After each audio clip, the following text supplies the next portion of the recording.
Chapter 3. 146. Promise of Blood. Enhanced by the blood blossom, the austere Tachi suddenly felt lighter in his hands, full of cold, frightening determination. It was almost as though it had a mind of its own now, a mind focused on one goal: to find the enemy and get a taste of their blood. Finally. A moment later, Nephis attacked again, her beautiful face cold and indifferent like an alabaster mask. Only the flames in her eyes moved, burning furiously, white as the empty void of the godless heavens above their heads.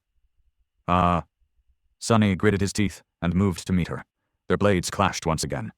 Just like before, he was shaken by the force of the impact.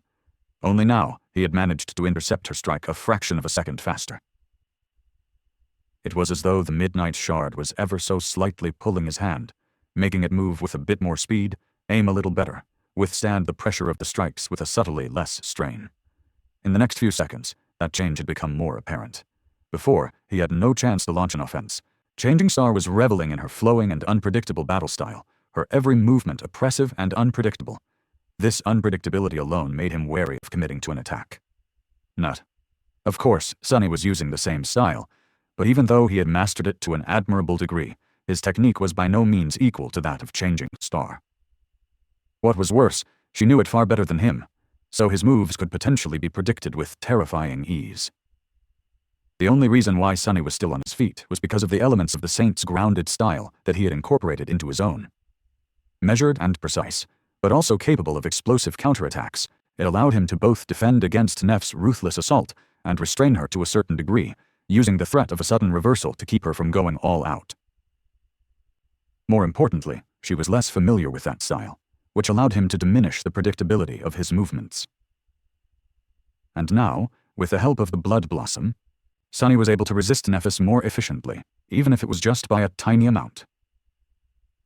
But the measure of that difference didn't really matter, because the longer their fight went on, and the more she bled, the stronger he would become. It wasn't long before he finally managed to land a hit, the tip of his sword scratching against one of her gauntlets. This is just to begin. However, his thought was instantly interrupted. What? Nephis suddenly changed her behavior. Perhaps she had sensed the shift in the dynamic between the two of them, or perhaps she was just desperate to end this fight before her powers ran dry, and her terrible wounds finally caught up with her. Or maybe there was some other reason, one that Sunny failed to account for.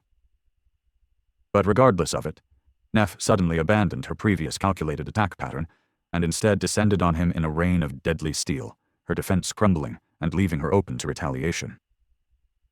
Caught by surprise, Sunny barely had time to shift his stance and block. The midnight shard was thrown down by a violent blow, pressing against his shoulder.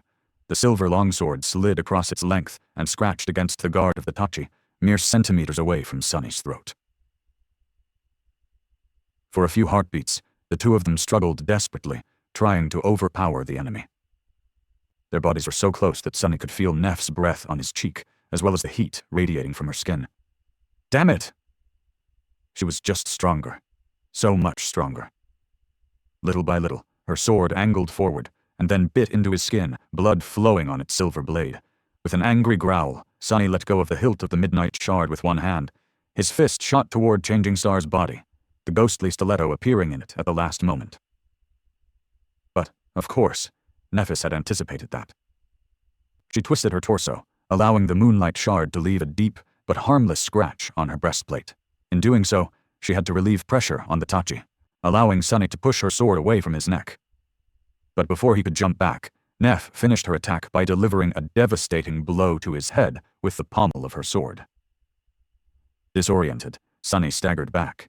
He felt blood streaming into his eyes and lost his vision for a moment. Even shadow sense was useless, because he simply couldn't differentiate up from down right now. Suddenly, his heart was full of dread. Think. He had maybe a fraction of a second left before suffering a complete defeat. What is she going to do? The silver longsword was currently raised slightly above him after the upward strike. The fastest way to finish the fight would be to bring it down, possibly with its flat on his head, or with its edge on his shoulder, thus severing one of his arms.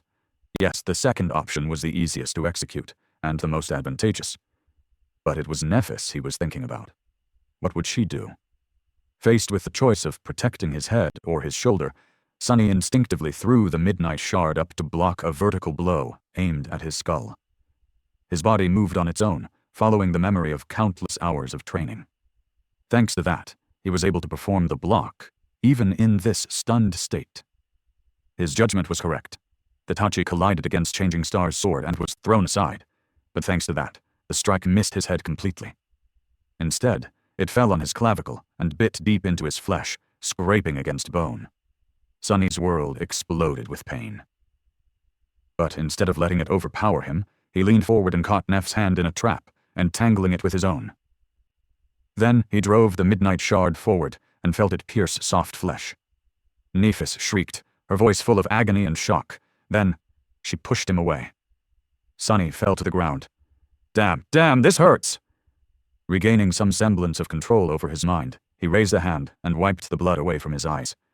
Then, he rose to his knees and looked in the direction where Nephis had been. She was standing a few meters away, leaning on her sword for support. There was a deep gash in her abdomen, just below the lower edge of the fractured breastplate of the Starlight Legion armor, and a grimace of pain on her face. Blood was flowing from the wound he had caused her like a crimson stream. Their eyes met for a moment, and then Sunny lowered his gaze at the austere Tachi that lay on the floor between them.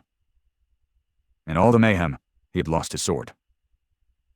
Both of them froze for a second. Then, ignoring the terrible pain pulsating in his wounded shoulder, Sunny lunged forward and grabbed the hilt of the midnight shard. At the same time, Changing Star rushed forward, raising her sword. However, neither of them got a chance to deliver a strike. Because right at that moment, the Crimson Spire shuddered once again, this time much more terribly than before. And in a deafening thunder of breaking stone, the floor beneath their feet suddenly shattered and collapsed into the darkness, pulling them down with it.